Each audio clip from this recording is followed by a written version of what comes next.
the distrust factor for brands is at an all-time high. Yeah. Because of AI, every creator under the sun is saying like whatever product is like the best thing that they've ever used. Yeah. You know, and it's just getting tiring. Like I don't trust any of that stuff I see anymore. Welcome to the My Wife Quit Her Job podcast. Today we're going to be covering like all the latest news in e-commerce and online business.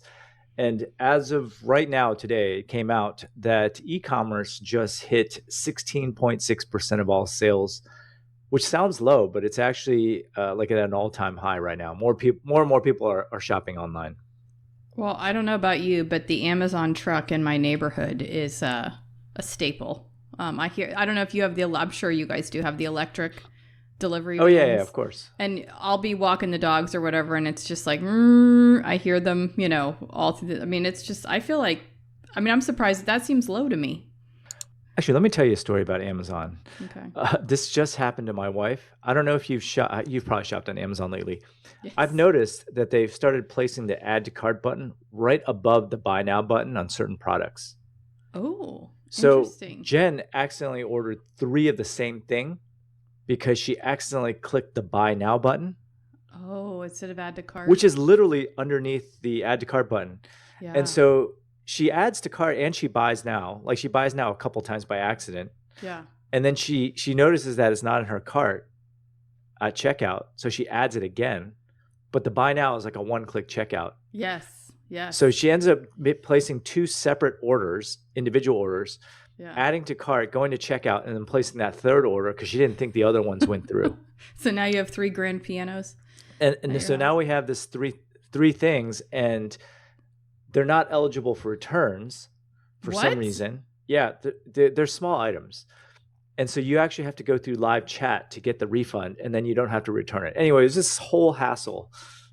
Well, I think we talked about this a couple weeks ago, but I have Prime TV. I guess everybody who has Prime TV. Yep. But I don't know if you've noticed this, but it seems like every time I watch something on Prime TV, the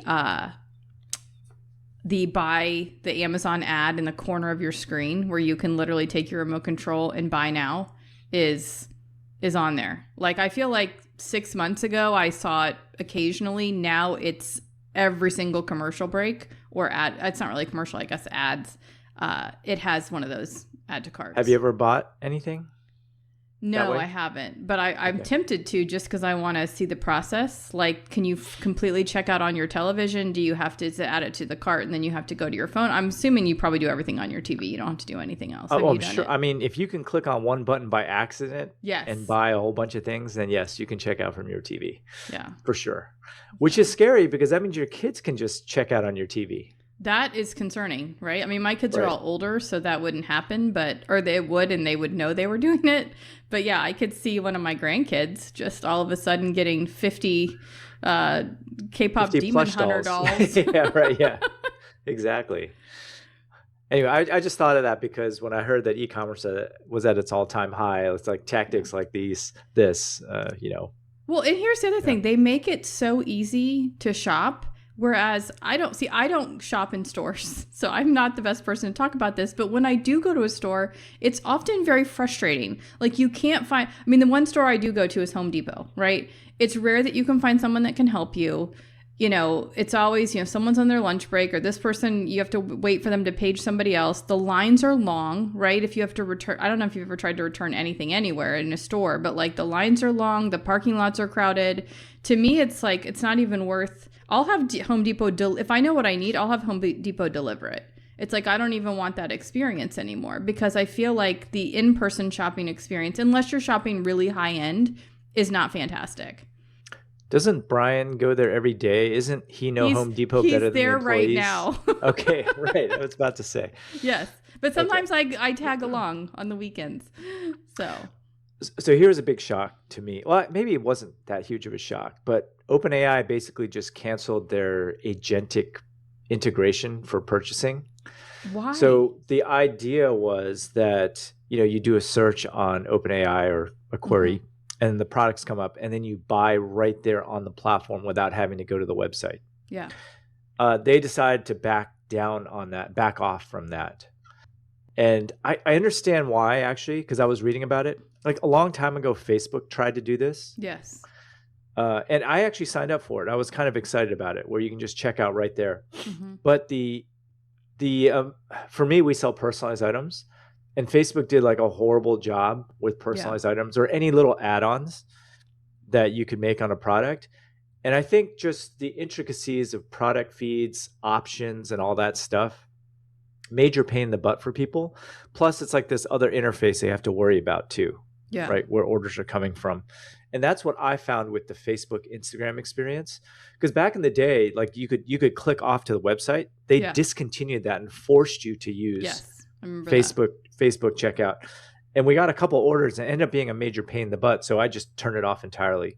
And like that whole Facebook shop on there, it kind of died. Yeah. Right. As a result. I heard that OpenAI released this thing, and I heard only double digits worth of stores actually signed up for it. Interesting. In all of Shopify, right? It was available to all the Shopify people. Yeah. And the fact that people weren't signing up to it, I think that's part of the reason why they decided to just shelve it. Interesting. I feel like that might come back. It's supposed, I mean, they didn't shelve it for good. Right. They've just backed off from it because, they got other things to worry about, I guess. Like a fight with Anthropic and Google and all this other stuff that's going on. But I was a little shocked that more people, like I signed up for the beta since I'm not on Shopify, and I never got any notifications. And then Etsy was already live with it too. And I guess that didn't get very good adoption either. Well, we'll see what happens with that. I feel like that might make another round. But it is such a major pain. Yeah, right? But I mean, at some point, I think they're going to work out the kinks, right? Like, well, I mean, Facebook didn't work out the kinks. Like, just think of all the different shipping options that you might offer, or, I don't know. I don't know if it's more of a pain than it's worth. Like to click on a website too, then you get like all the other information, I believe, as well. Right. I don't know. We'll see. I don't know. I feel like if an app like Comment Sold can figure it out and how to integrate with Shopify, then I don't know. Maybe. It's a totally different concept, but I feel like there's other things that are able to figure the integrations out. I think where this is all going is Google put out this new protocol, which I'm going to integrate with my site, which essentially allows like an AI agent to go and shop at your store, not from a browser, but, programmatically. And so maybe what'll happen is all the AIs will adopt that and not have to browse like on a browser to actually buy your products. Yeah. I don't know. Maybe. Did you know, like right now, when an AI, like if you have an AI fill out a form, the way it works is it takes a photo of the form, fills it out each time, takes another snapshot to make sure it's correct. And so that's why it just takes forever for I did not know agent. that. Yeah. Okay. Interesting. Maybe that's changed as of now, but that's what I read somewhere. Yeah. Okay, so that was something that was just kind of shocking to me. Yeah. That happened so early. We've been talking about this like internally with one of my clients for like the past month about, we need to be, this is on the radar, like let's be ready, this, that, and the other. And now I guess it's off the radar for right now. I mean, I think what's more important is showing up in AI search, right? Yeah. I mean, that's the most important part about all this. I hope we have a talk about that at Seller Summit. I hope we do too. Do we? We do, of course. Jeff Oxford. I'm okay. actually going to touch upon it too. I'm just going to talk, like Jeff is going to do obviously most of the heavy lifting, but I'm going to talk about it in my talk, and then I'm going to code a Shopify app that allows you to do what I did essentially. Nice. That I think I haven't written the talk yet, but that's part of my talk. Be about? That's part of my talk. So 2 kind of semi talks on ranking in AI search, which is very important today. Yeah, for sure. It's funny. I think I was talking to somebody yesterday in one of my communities, and she was saying that she got she is like a program. I think she's a programmer. I'm not quite sure what her day job is, but she watched some stuff on vibe coding, and over the weekend vibe coded a bunch of stuff for her website. She's like, oh, it was so easy. I just sat down and, in a half an hour, half an afternoon and got it done. I was like, yeah, I mean. Okay. So Tony, I I'm going to talk about it here, and I wish like I had the bandwidth to give multiple talks at Seller Summit this year. Yeah. But I have been using Claude Code for content. And so now I have this like set of agents and sub-agents where I have it research the topic for me and then draft out like the scripts for my YouTube channel and then automatically generate the TikToks and the Instagram reels and the LinkedIn posts and then auto posts the social part. And I have this like really long file that reflects how the content is in my personality and the way I write by training it with like, I have probably like hundreds and hundreds of pages of scripts, YouTube scripts that I fed in. Yeah. So it understood my voice. And now it is drastically sped up everything. Interesting. And it's actually not that hard to set up. I'm going to try to give a lesson in the class, but it might be kind of like a long lesson. But once you get this set up, it saves a tremendous amount of time for content creation. Yeah. Yeah. You know, what's funny that I came up with this because like I've been using Claude Code to code, right? Right. But the fact that there's code in the name, I think scares people into thinking like, oh my God, I got a code, right? Right. But it's not really like that. It's kind of like you tell it what you want and it does it.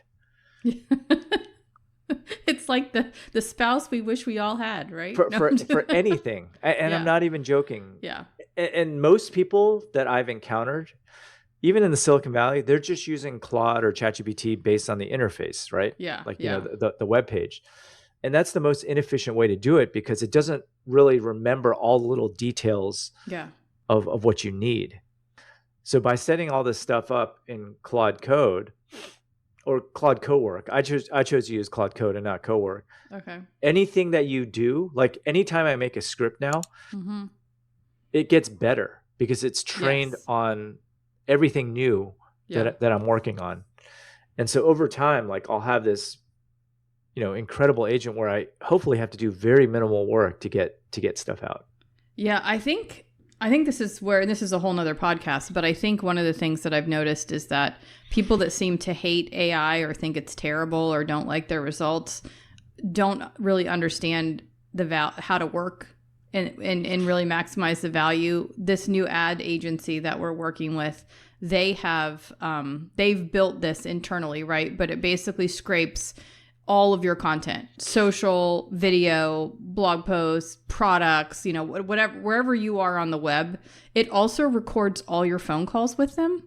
And so it takes, which I think is crazy because I was using it the other day and it quoted me in the response. I was like, Tony Hervox says, and I was That's like, funny. This is weird because you just quoted Gary Vee above this. So I don't know if this should not be in the same paragraph. But it's very interesting because we're getting really good results from it because it has all of that information, right? It has conversations, it has videos, it has scripts, it has blog, you know, it has all the things in there. Hey, just a quick heads up. Tickets for my annual e-commerce conference, the Seller Summit, are now on sale over at sellersummit.com. If you run an e-commerce business selling physical products, this event was built for you. Unlike typical events filled with broad advice and feel-good stories, the Seller Summit is all about real strategies you can actually use. Every speaker I invite is deep in the trenches, running their own store and dealing with the same challenges you face every single day. Now, we keep the event intentionally small, just 200 people, so it stays intimate, and you actually get time to connect, ask questions, and have meaningful conversations. I've sold out every single year for the past 9 years. And if your store is already doing over $250K or $1 million in revenue, we also run a private mastermind with other top sellers in the space. You can learn more and grab your ticket over at sellersummit.com. Now back to the show. That means you got to be more careful about what you say and no cursing, right? I don't curse on work calls. Tony gives F-bombs. Yeah. but it does make, because there was one time where, it quoted me and I was like, I don't know if I want that to be forever in AI. But yeah, I think the fact that they record the calls is like the most interesting because a lot of people can feed in all their information, right? It also scrapes comments on social media and that kind of stuff, which I think is fantastic. But the recording of the calls, I think that's where it's done, where then now the agent really gets the voice especially not of me, but from me and other people on the calls, it gets the like company idea, right? Of like all those things. But then when they talk to the founder, they're getting her voice, which I think is really important. And it's much better than anything we've used, outside of that. You know what? I'm going to talk to Chris Schaefer. So Chris Schaefer is giving a talk on the one-man content Machine show. Or whatever. Machine. Yeah. The one. I wonder if he's going to be talking about Claude Code. I'll talk to him right after this, but there's going to be a talk at Seller Summit about this. Yeah. Okay. What else do we have? So. Okay. So one thing, I got all excited about this like 6 months to a year ago, which was using AI avatars to give testimonials for ads. I remember this. Remember that? Scared me. I think it was like last year. Yeah. Was it last year? Yeah. Yeah. And so there was all these services that were popping up. And what you would do is you would take real testimonials that you've gotten, choose an AI avatar that looks really realistic because it's not you training your own face. It's like they're preset avatars that they've already trained to recite these testimonials, and then you can use them on ads. Yeah. Well, New York just passed a law that does not allow AI avatars, especially in testimonials and ads. And I think California had something similar too. I think that's good. I agree. I think that's a good thing too. I mean, I think all this stuff is really cool, but I don't know. I feel like for testimonials, it reminds me of like to roll back when, there were a lot of like bloggers and influencers that were just like reviewing every single product under the sun, and just like, it was like testimonial, but it was like, you're not really a user of this product, right? And so it got to the point where you couldn't really rely on content creators to recommend products, because it felt like, if they were just a review machine, it's like, well, how do I know that you actually really love this and aren't getting, I mean, obviously you have to disclose if you get paid, but I don't know. I feel like the AI is very similar. Although they are using real reviews, it still feels, I don't know, feels a little sleazy. It does, but if you think about it, what you just said, like I'd say all the creators who are paid, I mean, most of them probably don't really like the product to begin with. And one of my upcoming YouTube videos is kind of about this, but the distrust factor for brands is at an all-time high. Yeah. Because of AI, every creator under the sun is saying like whatever product is like the best thing that they've ever used. Yeah. And it's just getting tiring. Like I don't trust any of that stuff I see anymore. Yeah. So actually, this is not about AI, but like piggybacking on that is why founder content is such a hot commodity right now. Yep. And I don't know, I literally was up till 2 a.m. last week, which I could not afford to be up till 2 a.m. watching the fast food wars. Did you see any of this? No, we have completely different feeds. No, this made national news. Oh, you're talking about the burger? Yes. Yeah, I did. Yeah. That was ingenious. Burger product. If they did it on purpose. There's a lot of debate whether McDonald's did that on purpose or not. If you haven't seen this, Google McDonald's CEO eats a hamburger. Basically, this was the kickoff video where, he is introducing their new hamburger, and this man clearly does not eat at McDonald's ever, right? And he talks about the product, like the burger, as if it's like a piece of fabric or like a commodity, right? And he calls it a burger product. He doesn't just call it a burger. It was so bad. And then he takes this bite, and it's like, I don't actually think he got any of the burger in his mouth, right? Yeah. It's like the smallest bite I've ever seen. It's like when you ask your kid to eat like a vegetable and they take like just a nibble of the top. So what was amazing about this is all the other CEOs made videos. You and some of them are like the A&W root beer guy literally looks nothing like the McDonald's guy, dressed up like him, and literally did it word for word with his own products. And he's like, we don't really call it a burger product around here. We just call it a burger. Like it was so fantastic. The Wendy's guy was awesome. He's like, we cook our burgers fresh. It shows him on the grill. And then he goes and he's like, we need to wash it down with a Frosty. And he's like, because our machines always work. Yeah. Like the amount of shade thrown, but also like the amount of like there were restaurants I didn't know existed, right? Because it's like, I founded this fried chicken place that doesn't exist in the South, right? So I don't know about it. It's probably out by you. But I think that founder content, like I think that's really a big way to combat some of the AI problems, right? Where like people are like platforms are moving away from like accepting that. I was just telling you earlier, my son's TikTok got demonetized because he's making AI videos, but they're like animated, right? So it's not, he's not pretending to be a real person. He's making animation, but he can't monetize it because it's AI.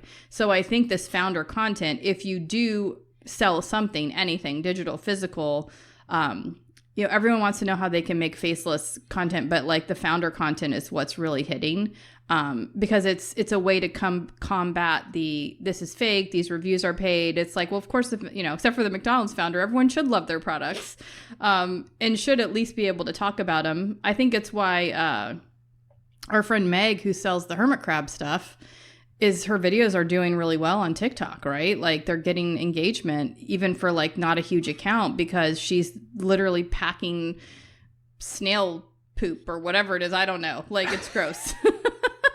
But I think that's what resonates with people right now. And it also resonates with the platforms, right? So they are giving priority to that type of content and pushing it out to people because it is not AI. Yeah. I mean, just the whole distrust factor with influencers. I mean, influencers still work, obviously. I mean, it's the foundation of TikTok Shop, but I think there's a growing fatigue for some of these, unless the product in itself is the reason to buy it, like when you demonstrate it online. Yeah. Okay, the other thing that's going on is Amazon has just been cracking down like crazy on listings with... I don't want to say false claims, but any claim at all that is unsubstantiated. Mm-hmm. So you have to be really careful now what you say. Like they're taking things down for like best whatever, or even relief of a certain symptom. Interesting. Right? And so, yeah, if you have a listing, and it could be like a year old or 2 years old, and it's been running fine, all of a sudden gets suspended. Wow. And just be on the lookout for that. And if it's already happened to you, obviously you're already on the lookout. But I might preemptively go back to my listings and take a look just to make sure. I wonder, do you think this will help like legit third-party sellers versus some of these like, you know, I don't want to say Chinese suppliers, but that's really what it is. You know, putting I mean, we talked a long time ago with someone from Seller Summit that was like, yeah, they make like 10 different brands, they put all this stuff up. Do you think that'll help? Maybe not. I don't know. I think it'll be neutral because I mean, they won't get away with some of the stuff. Yeah. But the way it is now, people are just copying listing copy. Like if they look at the number one of the top 5 people, and they'll just kind of copy, you know, the guts of their listing. Yeah. You know, that's what I don't like about any marketplace, actually. There's just like rampant copying and one-upsmanship. And because that's really all you can do to differentiate yourself, right? And your photos, which are now easily copyable too. Yeah. Right? Yeah. Which I think is why being a brand just gets so much more valuable every day. I 100% agree. You know what's funny? Someone asked me about e-commerce versus content the other day, and I almost feel like selling physical products is a more secure position today, right? Because you're not going to get knocked off by a flood of AI. It's actually something physical. And that's something that I probably wouldn't have said last year even. I think it's true if you have your own store. I don't think it's true. I mean, we know a lot of people that only sell on Amazon, and that's where I think to me, that's not safe at all. And I don't know if you follow like the jobs report, but like we lost like 9. It's not good. And again, it doesn't have to be e-commerce, obviously, but just any side hustle at all. Yeah. Like I'd get on that. Oh yeah. I was just telling you, I was helping my son with his side hustle yesterday. Right. Yeah, it's, you know, what's interesting to me, and I'm not debating the jobs report. It's gloomy. But why are all the restaurants packed? Like, have you noticed that? That's a good question. Yeah. Like, I have a theory, but usually like, and I'm old enough to remember like 2009, right? Where it was like massive downturn in the economy and restaurants were not packed. right? Restaurants were closing, and there's still restaurants closing for sure.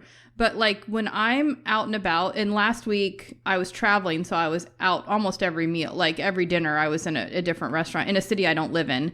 And, every restaurant, every table was full, people waiting outside on, a Tuesday, right? Which is, probably not a normal restaurant night. I don't know.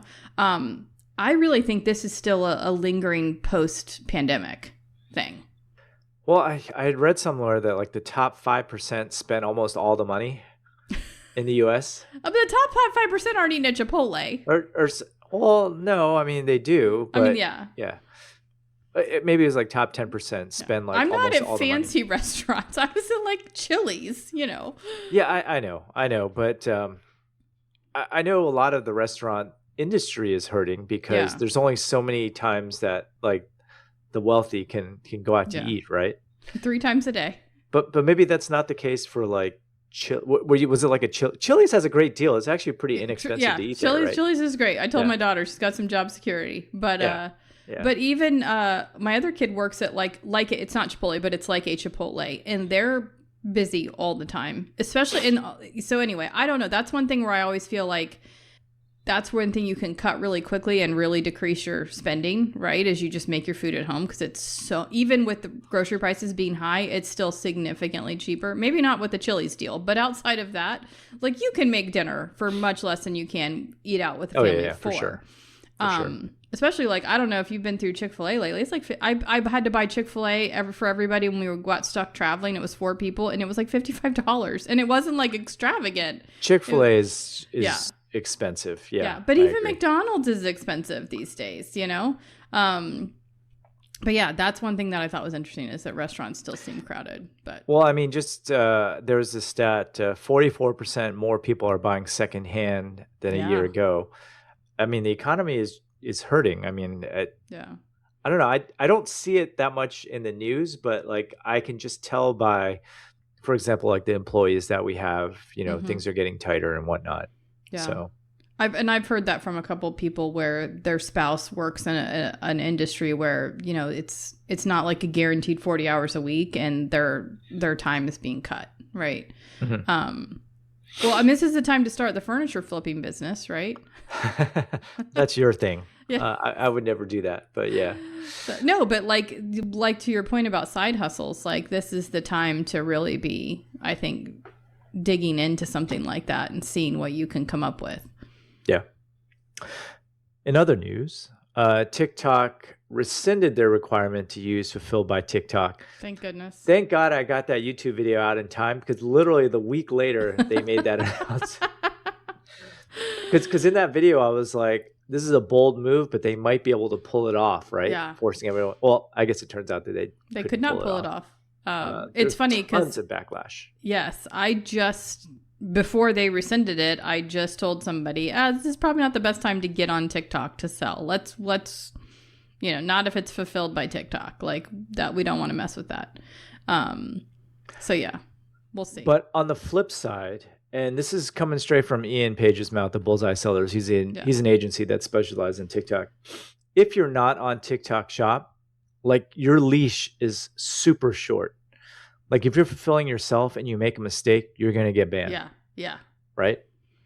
Or if you don't fulfill on time, like your seller score is very important. And that was the reason that they wanted people on Fulfilled by TikTok. So think about it this way. You have a video that goes viral, and all of a sudden you're used to selling maybe like 100 units a day. And all of a sudden it's like 1,000 units. Yeah. And all of a sudden you can't do it. And that actually makes TikTok look bad. Yeah. It makes you look bad. So well, and especially if you think about how people buy on TikTok, right? It's usually an impulse purchase. Yeah. And so I think it was Ritu that talked about this last year in her talk at Seller Summit, how she saw the suitcase and she was like, this is amazing. And she bought it and it never showed up.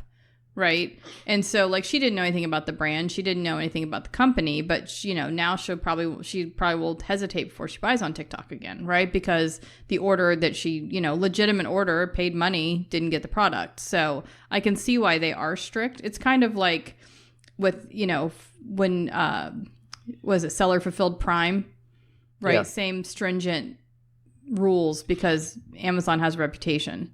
So yeah, I mean, Ian's going to be talking about this, but I suspect because if you do fulfilled by TikTok, it's a lot of perks. Like they'll Yeah. make you more visible. Yeah. There's a badge that you get also. Yeah. So essentially, I think even though they're not technically forcing everyone on there, Yeah. they're kind of forcing people on there. Yeah. It's like going non-prime versus prime, right? Huge difference. Yeah. So, and then for our final topic for today, let's talk about the tariffs. I hate talking about the tariffs. Remember there was one episode we recorded where it was literally the day that it was announced that it got struck down. Yes. And we did like a 2-minute bit on how it was great and everything. I don't know if you remember that part. I do. But I feel like I don't want to talk about the tariffs because in 5 minutes this will be outdated. Yes.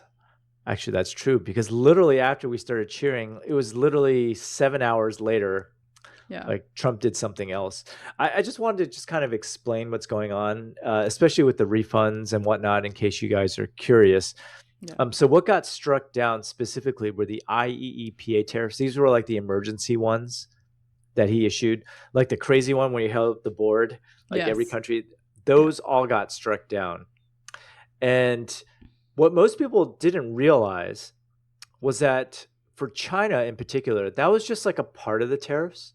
Like China already had these 301 tariffs that have been around since Trump's first administration. Yeah. Those did not get struck down at all. Right. And I did a YouTube video on this, which I think became obsolete like a week later also because of the stupid tariff crank topic. Those things out as fast as possible. Well, because this was like before he instituted that additional 15% tariff or whatnot. So what ended up happening is those got struck down. And then he used like a different loophole or a different rule to issue another 15%. And so what got struck down specifically was about 20% worth of tariffs on China.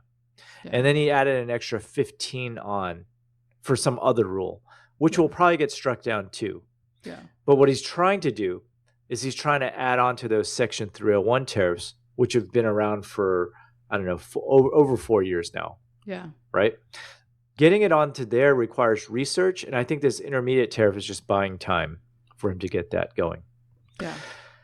Now, in terms of the refunds, like, I mean, this is probably going to go again. I don't think anyone's going to get any refunds.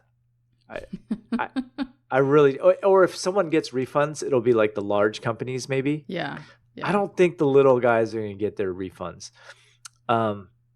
So what often happens, or what a whole bunch of people did during the tariff period, is they use DDP, which stands for delivery duty paid.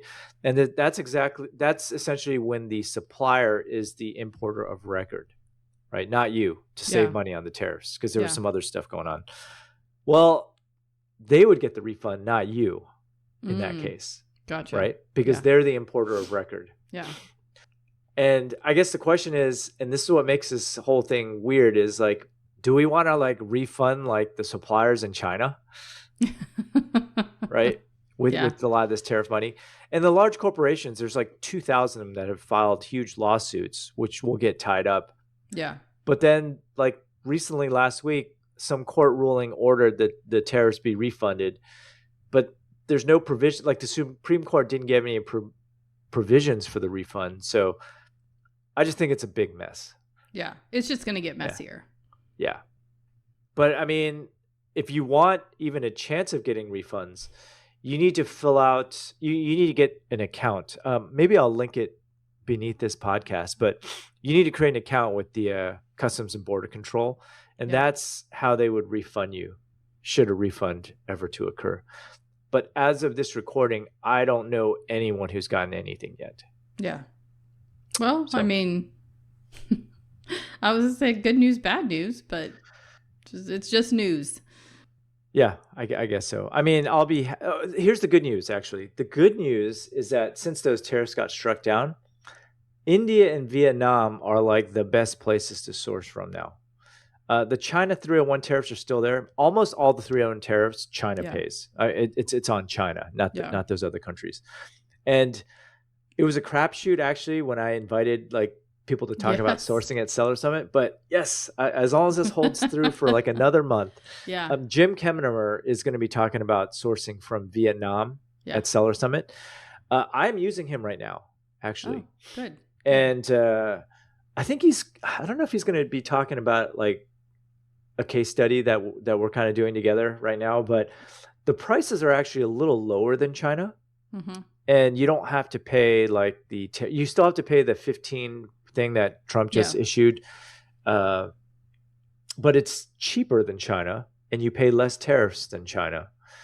The communication and the speed of sourcing is a little slower, but it's probably worth a look if you're sourcing from China right now, because Vietnam is so close to China. Yeah. Literally, China just ships all the raw materials. And they actually, the Chinese vendors, they actually own factories in Vietnam, a lot of them. Oh, and so it's almost like getting the same product for less and avoiding the tariffs. Well, that'll be an interesting talk. I know the tariffs are always a hot topic at Seller Summit because, at least for the past couple years. Well, just 1 year. Last year was the most miserable time for e-commerce, I want to say, right? Yeah. Especially around the Seller Summit time. It was so bad. Seller Summit last year was in May, right? And that's when like the tariffs got to 120% or something. Well, we crazy had people like that couldn't get their stuff. Right. So this year at least people might be happier. Actually, I think one of my slides on like the keynote last year was I had a friend who paid those 120% tariffs because he sells bobbleheads to the Warriors and a whole bunch of teams. Yeah, you don't have a choice. And you don't have a choice. You have to deliver or you ruin that don't get relationship. The contract. Yeah. Right. So this year will be a lot better because the tariffs are way more under control, I think. Yeah. And well, at least for now. Yeah. Crossing my fingers that nothing will change in like the next month. For sure. But yeah. Oh, and free Amazon PPC Seller Summit. Oh, yeah. Free managed Amazon PPC for 3 months if you guys decide to come. The amount of emails I've received about that. Oh, is that right? Yes, okay. People are well, I mean, we sold out of one of the masterminds right after we announced that. So, I think people are very excited because that's what, I don't know what you said it was worth because I've never paid for Amazon. It's probably worth around 10 grand. It was my estimate. Yeah. I don't know how much they charge, but like I have used managed services in the past. Yeah. Yeah. And that's how much. It's about $3 grand a month. Yeah. Yeah. So good deal. Pays for your ticket. Yep. So, all right. Yeah. We'll see you in Fort Lauderdale. We'll just end with that. We will.